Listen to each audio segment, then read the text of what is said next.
Hello students, myself Ranjana Mishra, Department of Psychology, Marwari college Ranchi. आज हम लोग पढ़ेंगे एक प्रभावी मनोवैज्ञानिक की विशेषताएं, characteristics of an effective psychologist. एक प्रभावी मनोवैज्ञानिक में कई विशेषताएं होने आवश्यक होते हैं।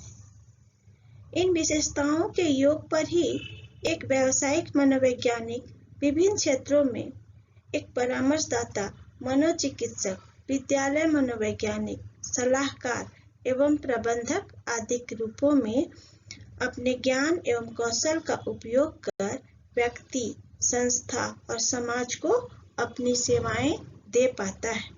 अतः एक मनोवैज्ञानिक बनने के लिए कुछ मूलभूत विशेषताओं का होना आवश्यक होता है, जो निम्नलिखित है। पहला, सामर्थ्य, कॉम्पिटेंस। मनोवैज्ञानिक अपने सामर्थ्य के अनुरूप ही व्यावसायिक क्षेत्रों में अपनी सेवाएं दे पाता है। एक प्रभावी मनोवैज्ञानिक की अपनी योग्यता, शिक्षण या प्रशिक्षण प्रमुख होता है।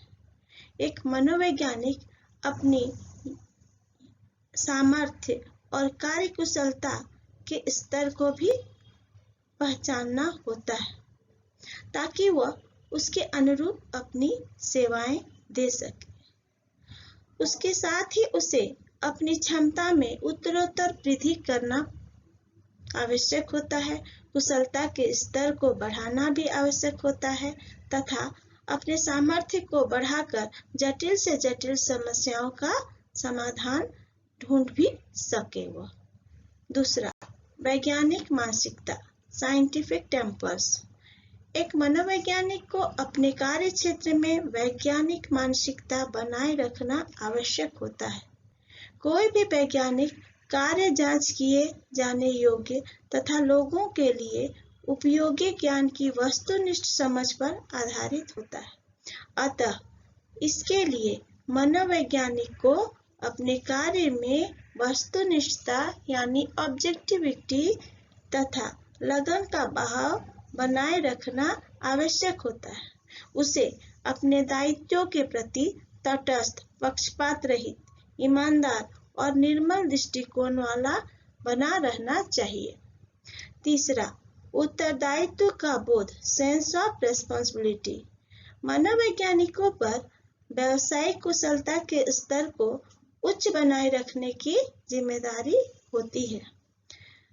इसके लिए वे अपने क्लाइंट की देखभाल करने, उसके हितों का ध्यान रखने के प्रति पूरी जवाबदेही के साथ अपने कर्तव्यों का पालन करना होता है। इसका अर्थ यह है कि लापरवाही, आलस्यता एवं उपेक्षा की प्रवृत्ति को त्याग कर तन्मयता और ईमानदारी बरतना चाहिए। यह तभी संभव है जब मनोवैज्ञानिक अपने उत्तरदायित्व के प्रति सचेत रहे। चौथा, लोगों के अधिकारों तथा सम्मान के प्रति आदर का भाव, respect for people's right and dignity. मनोवैज्ञानिक जिन लोगों के साथ जुड़ते हैं, उनके मौलिक अधिकारों, सम्मान तथा क्षमता का आदर करना चाहिए। इसके अभाव में मनोवैज्ञानिक अपने कार्यों का निष्पादन यानी परफॉर्मेंस प्रभावी ढंग से नहीं कर पाते। इसलिए एक मनोवैज्ञानिक के रूप में उसे लाभार्थी की निजता यानी प्राइवेसी, गोपनीयता एंड कॉन्फिडेंशियलिटी, स्वायत्तता यानी ऑटोनॉमी संबंधी अधिकारों का आदर करना होता है। पांचवा, दूसरों के कल्याण की सोच, कंसर्न फॉर अदर्स वेलफेयर। एक मनोवैज्ञानिक की यह एक महत्वपूर्ण विशेषता होती है कि वह दूसरों के कल्याण की सोचे। मतलब जब एक मनोवैज्ञानिक किसी मानसिक रोग या क्लाइंट या विद्यार्थी आदि से व्यावसायिक रूप में जुड़ता है, तो इस संबंध का उद्देश्य उसके कल्याण में भी होता है, शोषण या गुमराह करने का नहीं। छठा, नवीन विचारों के प्रति खुलापन, ओपननेस टू न्यू आइडियाज। मनोवैज्ञानिक को किसी एक दृष्टिकोण या सिद्धांत से बंधा नहीं होना चाहिए, बल्कि भिन्नताओं एवं विविधताओं को स्वीकार करते हुए नवीन विचारों के प्रति भी खुला होना चाहिए। मतलब एक कुशल मनोवैज्ञानिक एक लकीर का फकीर नहीं होता, बल्कि आवश्यकता अनुसार अपने दृष्टिकोण में परिवर्तन लाने के लिए प्रयासरत होता है। यह विचार या दृष्टिकोण मनोवैज्ञानिक कुशलता की एक महत्वपूर्ण विशेषता होती है। 7वां, अंतर्वैयक्तिक संवेदनशीलता, इंटरपर्सनल सेंसिटिविटी। एक मनोवैज्ञानिक को अपने क्लाइंट के प्रति संवेदनशील होना चाहिए, क्योंकि मानव व्यवहार प्रायः सामाजिक परिप्रेक्ष्य में घटित होते हैं, यानी सामाजिक वातावरण में, तथा सांस्कृतिक पृष्ठभूमि व्यवहार को अर्थ प्रदान करते हैं। अतः व्यक्ति के किसी भी वाचिक या अवाचिक व्यवहार का अर्थ उसके सामाजिक सांस्कृतिक परिप्रेक्ष्य में लगाना चाहिए। 8वां, निरीक्षण की योग्यता, एबिलिटी टू ऑब्जर्व। एक मनोवैज्ञानिक को अपने क्लाइंट के साथ प्रभावपूर्ण ढंग से निपटने के लिए कुशल निरीक्षणकर्ता या प्रेक्षक का गुण होना चाहिए। साथ ही साथ किसी भी परिस्थिति में घटित व्यवहार की घटना की सूक्ष्म बातों को नजरअंदाज नहीं करना चाहिए। इसके लिए पूर्ण सतर्कता आवश्यक होती है।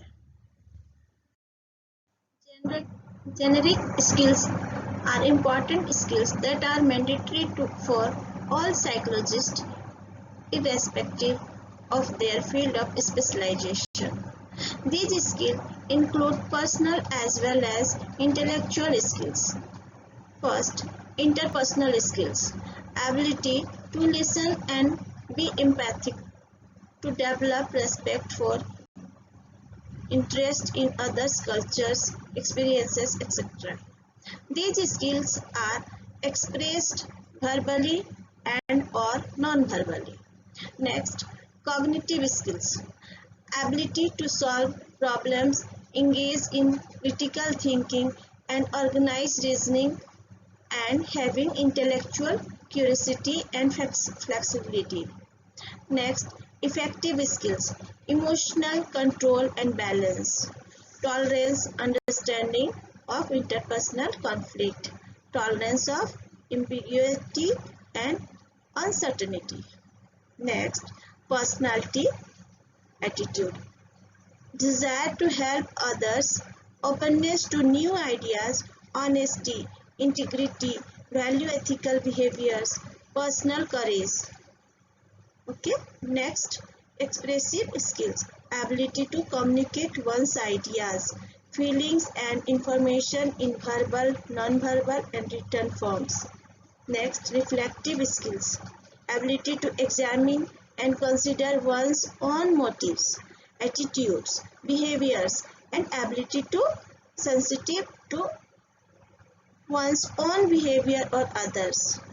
Next, personal skills, personal organization, personal hygiene, time management, and appropriate dresses. Okay.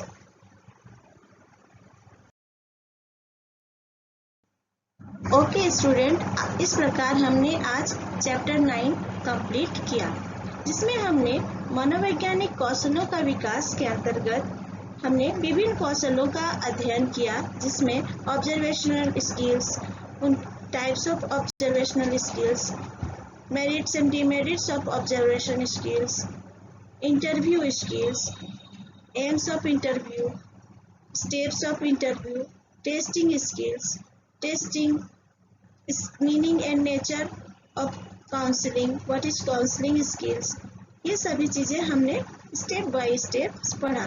Counsellors के कैरेक्टरिस्टिक्स ऑफ काउंसलर्स पढ़े, यानी परामर्शदाता की विशेषताएं एवं कौशल, ये सारे चीज हमने इसमें पढ़ा। एक प्रभावी मनोवैज्ञानिक की क्या विशेषताएं होती हैं, इन सबों का हमने अध्ययन किया। आशा करती हूँ आपको इन सभी टॉपिक्स में समझने में किसी प्रकार की कोई समस्या उत्पन्न नहीं हुई होगी। यदि फिर भी आप लोगों को किसी भी टॉपिक में समझने में कुछ भी परेशानी हो तो आप मुझसे व्हाट्सएप नंबर पर अपना परेशानी शेयर कर सकते हैं। मैं हर समय आपके लिए उपलब्ध रहूंगी। Okay, thank you.